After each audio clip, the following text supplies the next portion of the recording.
Assalamu alaikum students. Dr. Farhan Jum is here. This is our lecture number 6. In this lecture we will study about the electric potential. It is related with our previous lecture which is about the electric potential energy. Electric potential can be defined as in terms of electric potential energy as electric potential energy per unit test charge Q, or it is the amount of work done in moving a test charge Q naught from infinity to that point. Suppose we have a collection of charges. We are to determine electric potential at point P. We place a positive charge Q naught at infinite distance and it moves from infinite separation to P के कोई charges हैं, बहुत ज़्यादा charges हैं और हम एक और चार्ज को टेस्ट कर रहे हैं उस कलेक्शन ऑफ चार्जेस की इलेक्ट्रिक फील्ड के अंदर। तो अब हमने इसमें स्टडी किया था प्रीवियस लेक्चर में कि अगर इन्फिनिट पॉइंट से उस पॉइंट किसी एक पॉइंट की तरफ हम आ रहे हैं तो it's potential increases from zero to potential at point P, that is UP. So then the electric potential VP is equal to UP over Q naught. Okay, UP is the electric potential energy at point P and Q naught is the positive charge Q naught. Instead of making reference point at infinite, electric potential difference between the 2 points C and B, ठीक है, when moving charge Q naught from the point A to B, so then electric potential difference can be defined as change in potential VB minus VA is equal to, अब क्या है, दो points के दरमियान है potential energy का difference, तो वो भी हम लिखेंगे U B minus U A over q naught और change in potential energy divided by the Q naught, और हम इस इक्वेशन को इस फॉर्म में भी लिख सकते हैं। दिस इज क्वेश्चन, और ये जो दिस इज क्वेश्चन नंबर 4, और ये क्वेश्चन भी आगे बहुत ज़्यादा हमारे टॉपिक में यूज़ होगी कि change in potential energy is equal to electric Q multiplied by the change in electric potential. So this equation gives the change in potential energy of charge Q when it moves between the 2 points having potential difference delta V. So from this equation we can define a unit one electron volt, and which has a definition. It is energy required by an electron when which has been accelerated through a potential difference of 1 volt. So 1 electron volt is equal to 1.6 into 10 raised to power minus 19 joule. And consider carbon. Now here is some simple problem. A carbon nucleus is accelerated through a potential difference of 20 kilovolts. So it will gain energy. Delta U is equal to Q delta V.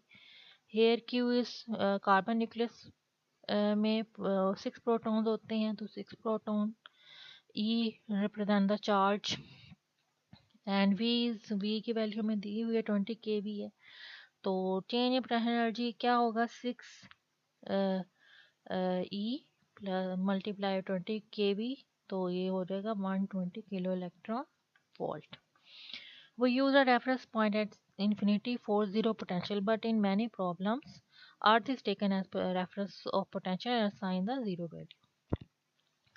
Next is topic about the connection between the electric field E and the potential V.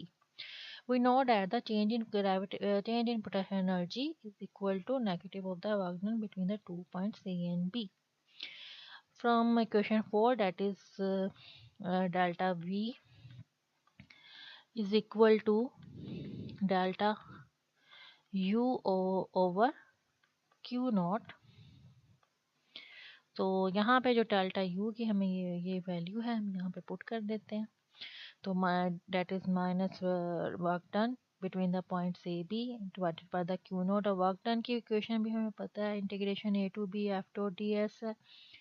तो F की value यहाँ पे put की है Q naught E Q naught के साथ cancel हो जाएगा. Simply change in potential difference is equal to minus A to B integration E vector dot ds. This is the question number 5.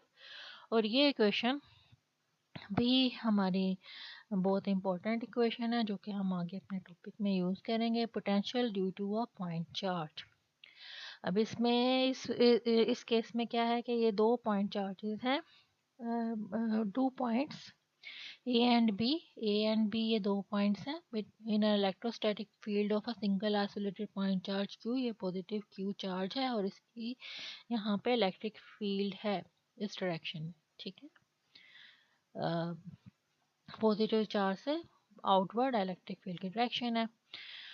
So if a unit positive charge, एक और charge Q move कर रहा है from point A to B, ठीक है। अब ये भी toward the positive Q charge against the electrostatic force move कर रहा है।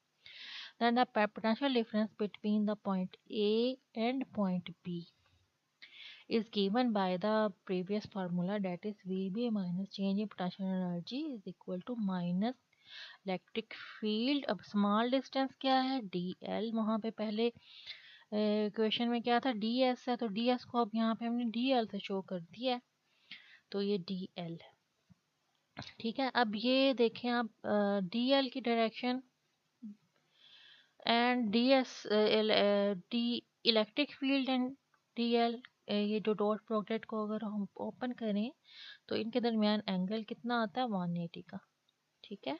तो 180 इज इक्वल टू -1, तो यहाँ पे हमारे पास -EDL है। आल्सो जो ये DL है उसको हम DR भी लिख सकते हैं, और वो माइनस होगा क्योंकि ये जो मूवमेंट है, जो टेस्ट पॉजिटिव चार्ज क्यू की इस पॉइंट से इस A से B की तरफ, वो है in the direction of R के लॉन्ग है, लेकिन opposite to the direction of R है या डिक्रीजिंग आर है। तो इसलिए इसके साथ DL भी हमें पता चल गया इक्वल टू -DR है। तो हमारे पास next equation E dot DL जो है, इसका मतलब है कि हम E डॉट DL वेक्टर को जब हमने ओपन किया तो it is equal to E dot DR। So equation जो 6 है वो हमारी बन जाएगी कुछ इस किस्म की, A डॉट DR। तो E जो है यहाँ पे इलेक्ट्रिक फील्ड की इक्वेशन भी हमें पता है, वो क्या है, Q/4πε0 R square.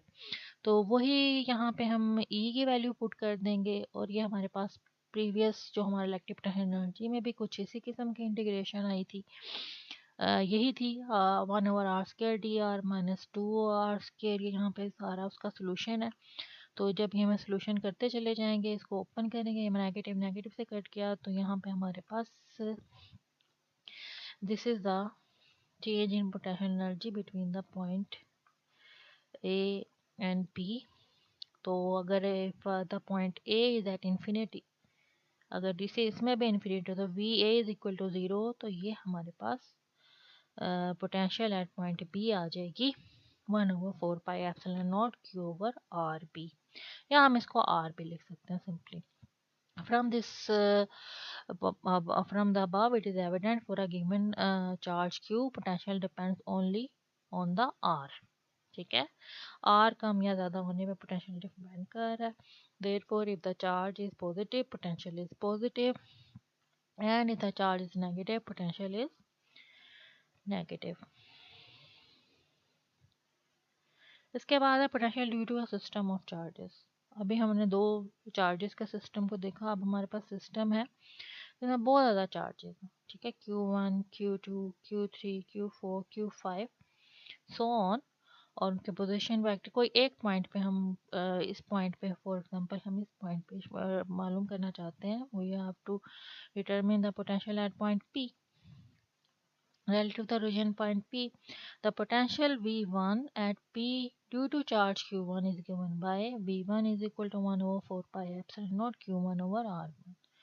Similarly for Q2 same equation है, बट Q2 के लिए ये विद रिस्पेक्ट to हमने यहाँ पे लिख दिया। तो we know that the potential P at P is due to the total charge configuration and is the algebraic sum of the potential due to individual charges. This is called the superposition principle, कि हम सब potentials को सब charges की potential की वजह से वहाँ पर हम एट पॉइंट पी पे पोटेंशियल को, उसके लिए हम सबको प्लस कर लें कि V1 plus V2 plus V3 to so on Vn। अब सबकी वैल्यू यहाँ पे पुट कर दी। अब यहाँ पे इस इक्वेशन में ये कांस्टेंट है तो इसको समेशन के फॉर्म में लिखेंगे तो कांस्टेंट बाहर आ जाएगा, लेकिन Q1 Q2 और R1 R2 चेंज हो रहा है तो उसके लिए हम summation I is equal to 1 to n Qi over Ri, where Qi is the value of of charge and Ri is the distance of charge from the point in question. So here is some homework for your Google Classroom.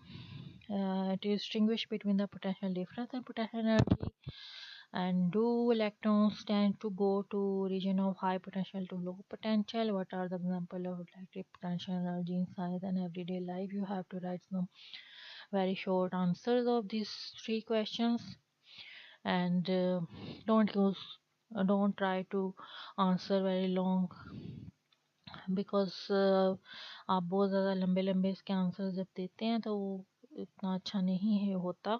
जब short questions हैं तो उसके short ही answers दें। ठीक है, okay, hope so आपको समझ आ गई होगी। ओके, अल्लाह हाफिज़।